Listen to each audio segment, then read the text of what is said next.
Second to last. You said it's this one, huh? Oh, Apologies. So professional of me. Coach in the middle. I just follow your rules, huh? I love a passion. Alright everyone, so just a quick reminder, check your phones, make sure they're on silent, check your laptops, anything that might beep, make sure they're on silent. Welcome to the second official pre-match press conference for tomorrow's match between Australia and Indonesia. So that right now we have Indonesia, so welcome to the press conference. We might as well just get the press conference started right away, so if anyone has questions, raise your hand, we'll bring the microphone around. Alright, Patrick. Hi. So it's a big challenge for you, fresh as the new manager, and then immediately, like a team, I think half the players must have a jet lag, maybe some players are in Ramadan, and then you have like a few training sessions to start and bring something new to the team. So where do you start? Where do you focus on? True, all the things you say are true, but that's not an excuse, of course. The challenges are there to accomplish, and we're ready. Although the situation that you just mentioned, those are the situations that are unfortunately the truth. But I think the team is ready. They know what we expect tomorrow. So we look forward to play the match tomorrow. Is there something you wanted to change immediately? No, changing is impossible at the moment. But of course, there's things I don't have to explain here, but there will be some things change, but that's between us.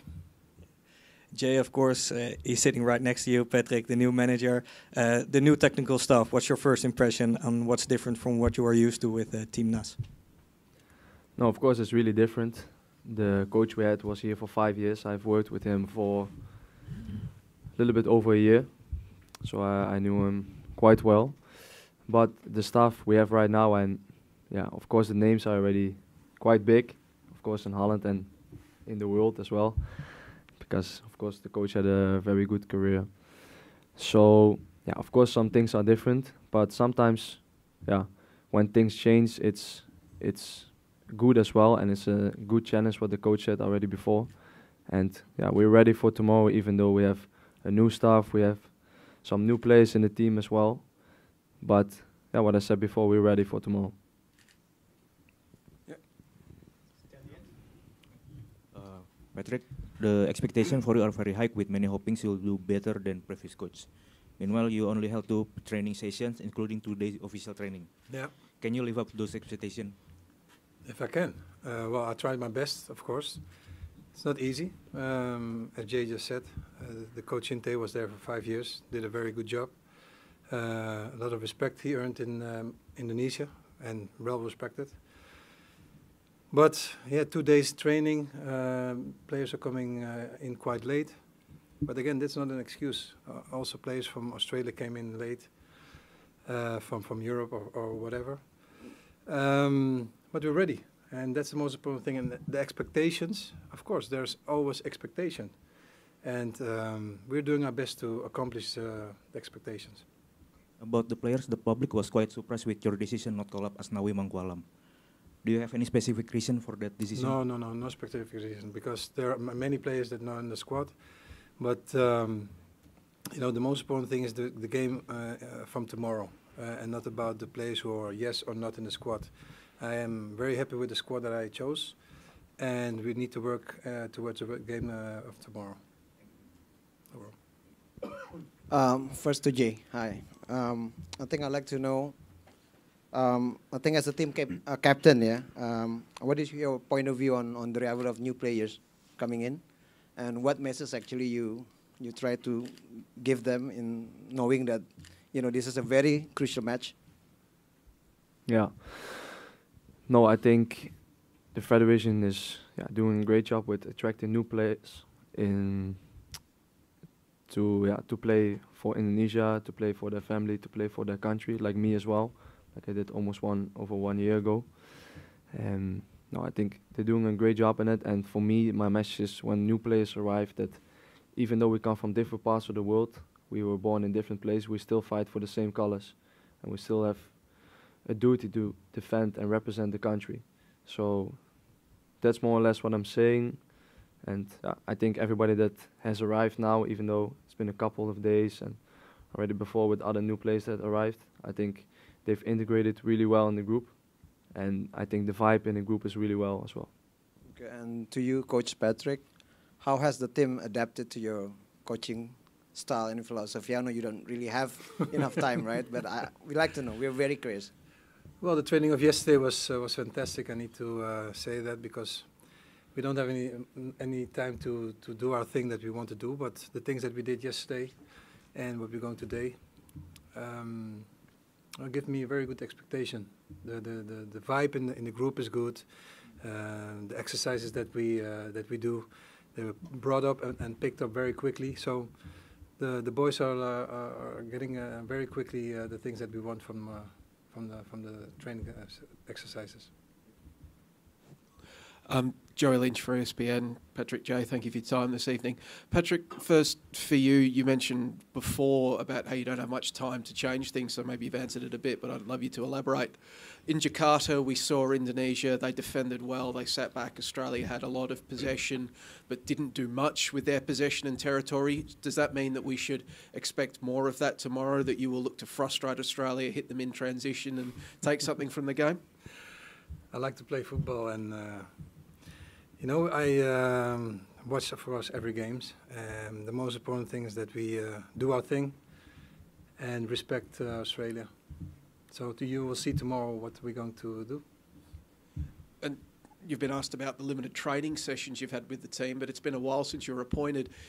What did the previous months look like? Were you sending vision to the players to give them insight into what you want? Were you sending them things to read? Were you trying to use that time before you got them into training to at least instill with them some of your philosophy? Well, the most important thing is that I need to have checked my players quite well. It's very difficult to send things to players while they're in their own club. So the most important thing is that me and my assistant coaches went to the games, talked with the players, shared out philosophy, and that's the most important thing because you don't want to get too much in their minds while they're in their own club working as hard as possible.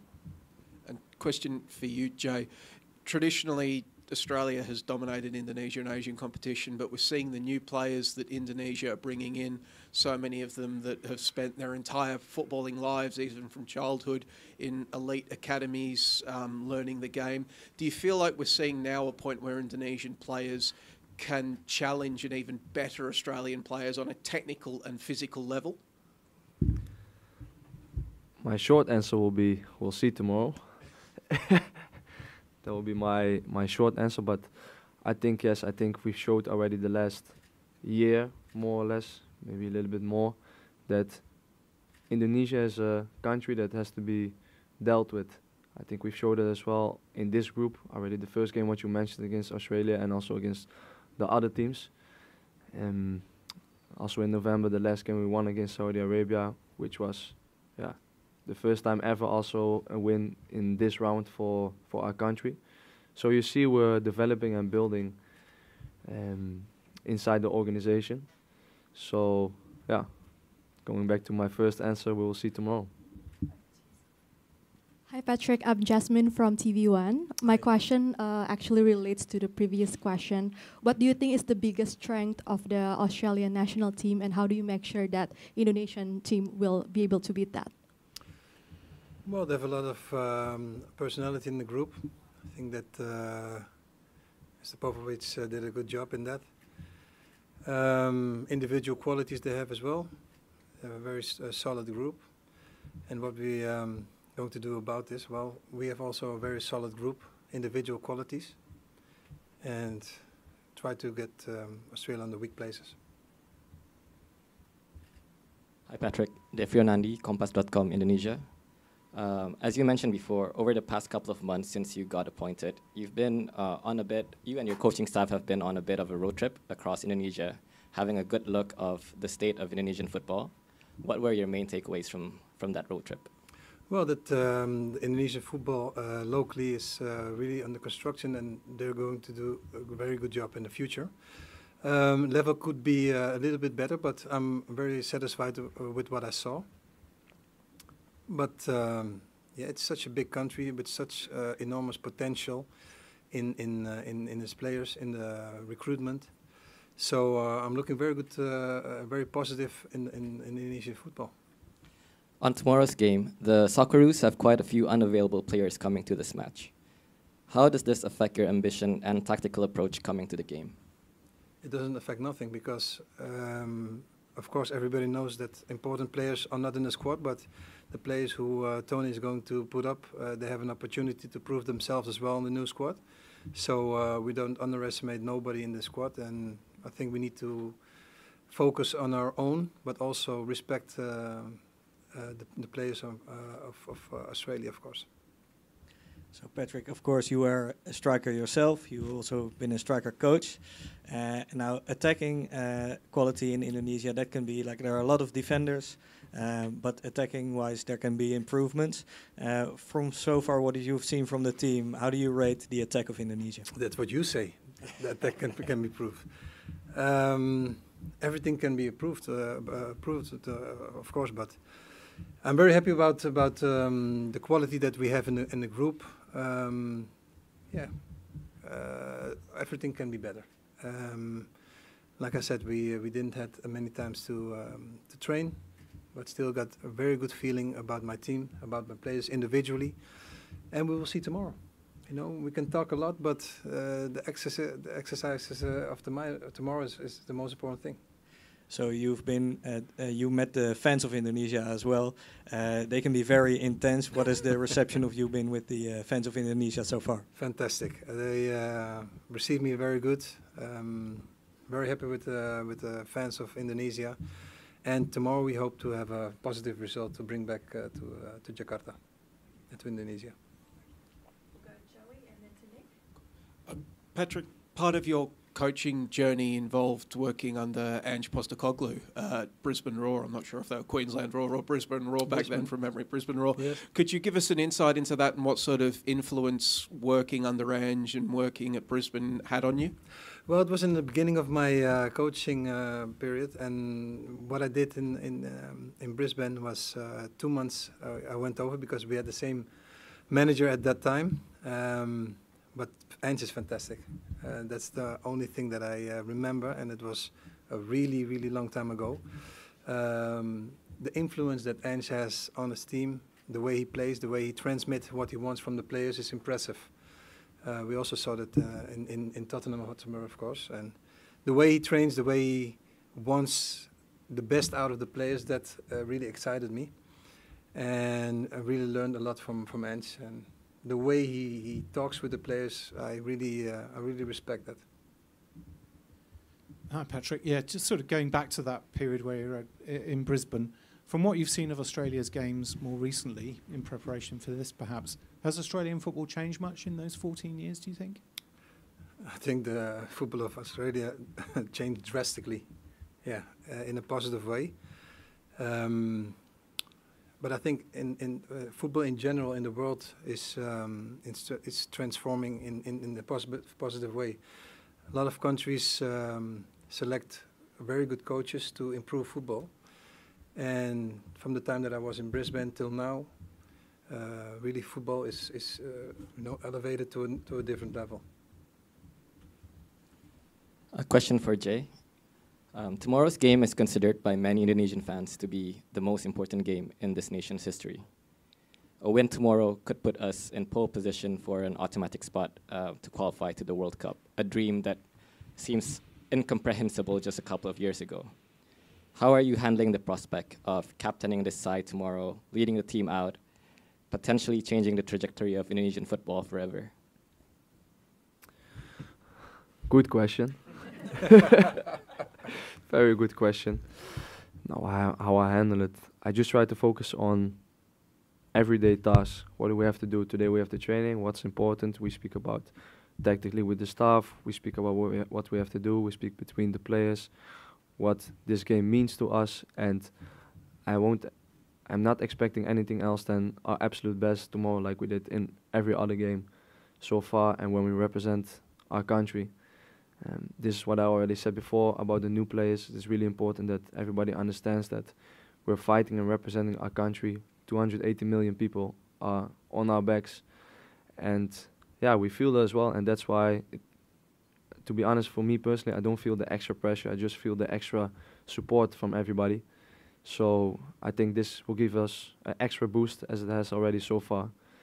And yeah, hopefully, and I truly believe it, in the next years we can put Indonesia on the map. One last question before the guys try. For Patrick, maybe Indonesia never won against Australia since 1981. Any comment about that? Long time ago. Yeah, and tomorrow we try to have the first victory in those in the long time that they didn't win. And we're looking forward. We come to have a good result. As Jay already said, we prepared to fight for the country.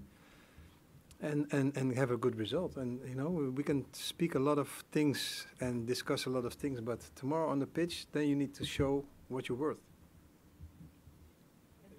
Thank you. Yeah. Thank you. Thank you, guys. Patrick, Jay, I just want to quickly introduce this Sam. Sam's come all the way from Holland. Sam, yeah, I know Sam. You know Sam well. Thank